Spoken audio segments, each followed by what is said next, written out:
Prominencia digital, regulación o control informativo. A mi juicio, es una norma que intenta aplicar la Unión Europea este año, según dicen distintos expertos en los medios de comunicación, y esto supone la aplicación de una especie de censura para promover canales informativos institucionales, políticos o canales de distintos medios de comunicación que son poderosos. Y en ese sentido, esto supone un riesgo tremendo para los creadores independientes de contenido, que verán que sus publicaciones efectivamente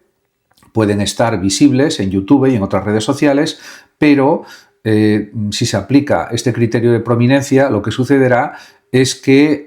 tendrán menos visibilidad, menos monetización los canales de creadores independientes de contenido. En este sentido, considero que el criterio de los espectadores debe ser suficientemente riguroso para distinguir y saber cuando una información está basada en datos reales o cuando realmente es una manipulación de información. Lo que habría que hacer es educar a los espectadores, al público en general, de cómo saber identificar los bulos, los engaños, etc. Y de esa forma no haría falta este tipo de principio de prominencia que se quiere aplicar. Considero que es una medida que en el fondo es una especie de censura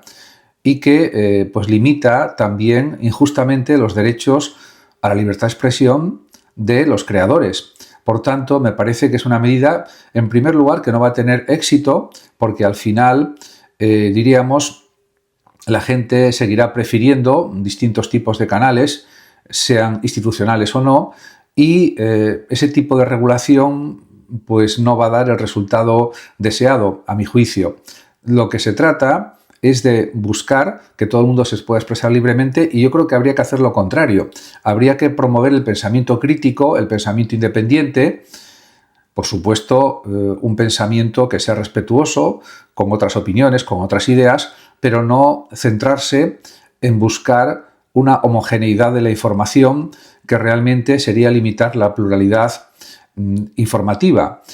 Además, también hay que reconocer que, por ejemplo, el pensamiento filosófico se basa en la crítica de ideas, en el análisis de planteamientos, en el debate, y si realmente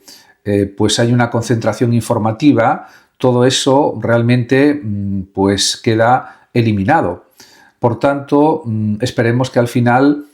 esa medida no se implemente